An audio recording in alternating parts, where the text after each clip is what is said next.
Hello guys and welcome back to Animix OP guys. इस वाले episode को देखने से पहले आप पहले वाले एपिसोड जरूर देख लेना, नहीं तो आपके कुछ खास पल्ले नहीं पड़ेगा। एपिसोड की स्टार्टिंग में हम देखते हैं कि एमोंग अपने बचपन की कहानी को बता रहा होता है, जहां पर एमोंग मात्सुकी सामा के पास होता है। मात्सुकी सामा एमोंग को एक तलवार देते हैं और कहते हैं कि आज से ये तलवार तुम्हारी हुई। एमोंग उस तलवार को ले लेता है और हमें फिर दूसरा सीन दिखाया जाता है, जहाँ पर एमोंग अपनी प्रैक्टिस कर रहा होता है और दूसरे समुराय को इजिली हरा दे रहा होता है। तभी सामने वाला अपोनेंट कहता है कि तुम मुझे हर बार हरा देते हो। तो एमोंग बोलता है कि मैंने तो तुम्हें बस ऐसे ही हरा दिया। तो सामने वाला अपोनेंट कहता है कि ऐसे कैसे तुम मुझे हर बार हरा देते हो, और कहता है कि हर बार तुम्हारा निशाना मेरे गले पे ही कैसे लग जाता है। तो एमोंग बोलता है कि अगर अपने दुश्मन को हराना है तो सिर काटने से अच्छा तरीका और कोई नहीं है। उसके बाद हमें रात का सीन दिखाया जाता है, जहाँ पर एमोंग कहता है कि मात्सुकी सामा, क्या आपने मुझे बुलाया? मात्सुकी सामा एमोंग से कहते हैं कि तुम्हारी ताकत के साथ साथ तुम्हारी समझ भी बढ़ गई है। तो एमोंग बोलता है कि मैं आज जो भी हूँ वो सब आपकी वजह से हूँ। तो मात्सुकी सामा कहते हैं कि ऐसा कुछ भी नहीं है, मैं तो बस वो हूँ जिनने एक हीरा ढूंढ निकाला है। और कहते हैं कि जिस दिन तुम यहाँ पर आए थे, तुम्हें याद है तुमने क्या कहा था? तुमने कहा था कि तुम एक सामुराई बनना चाहते हो और तुम्हारी ट्रेनिंग पूरी हो चुकी है और अब से तुम एक सामुराई हो।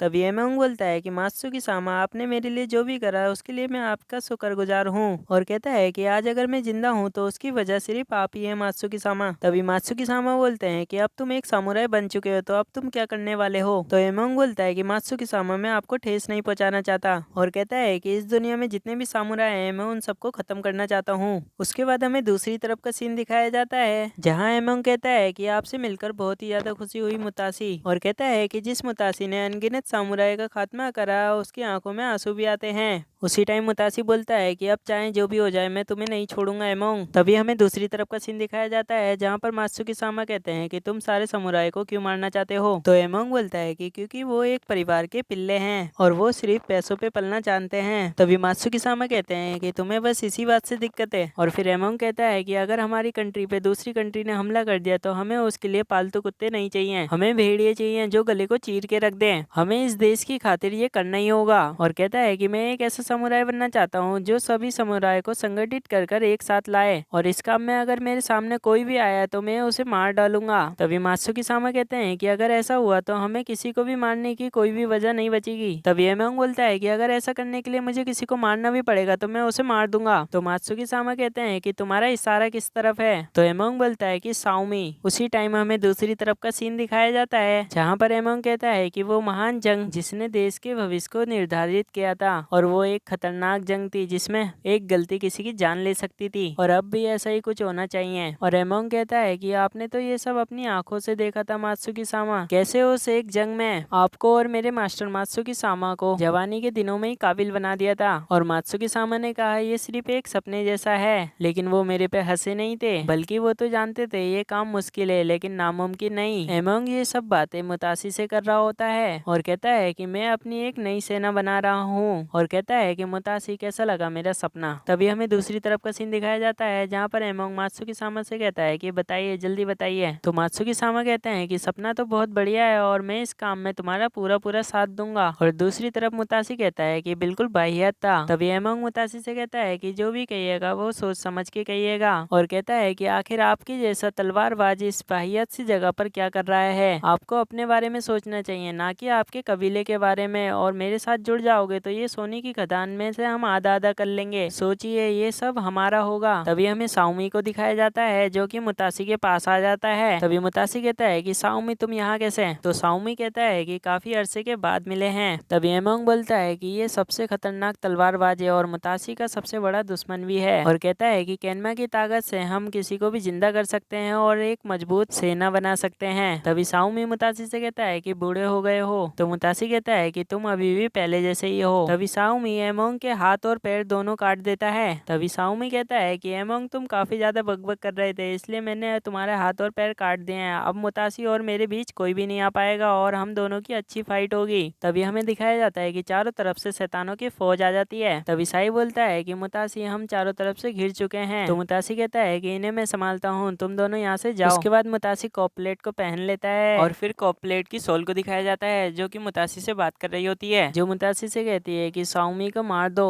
और उसकी रूह को इस कॉपलेट में कैद कर दो। उसके बाद हमें दूसरा सीन दिखाया जाता है, जहाँ पर मुतासी कहता है कि ठीक है साउमी तैयार हो जाओ, और कहता है कि मैं तुम्हें एक खूबसूरत मौत दूंगा। सामने से साउमी भी कहता है कि अब हम दोनों बिना रुकावट के लड़ सकते हैं। और फिर साओमी अपने शैतान वाला रूप में आ जाता है और फिर इन दोनों में जबरदस्त फाइट शुरू हो जाती है, जहाँ पर साओमी मुतासी पे बहुत ज्यादा भारी पड़ रहा होता है और मुतासी को दूर दूर फेंक रहा होता है। और ऊपर से चारों तरफ शैतानों की सेना होती है जो कि मुतासी और साओमी भी दोनों पे हमला कर रही होती है। और फिर मुतासी इन सारे शैतानों का गला काट देता है और साथ ही साओमी भी सारे शैतानों का गला काटते हुए मुतासी के पास आ जाता है और इन दोनों में फिर से जबरदस्त फाइट शुरू हो जाती है। तभी मुतासी कहता है कि सच में तुम बहुत ज्यादा पावरफुल हो गए हो पहले से ज्यादा। तो साओमी कहता है कि तुम्हारे अंदर भी कुछ कम ताकत नहीं है, तुम भी बहुत ज्यादा पावरफुल हो। और फिर से इन दोनों के बीच फाइट शुरू हो जाती है। उसके बाद ये एपिसोड यहीं पे खत्म हो जाता है। तो गाइस वीडियो जरा सी भी अच्छी लगी हो तो वीडियो को एक लाइक कर चैनल को भी सब्सक्राइब कर देना, क्योंकि वीडियो बनाने में बहुत ज्यादा मेहनत लगती है।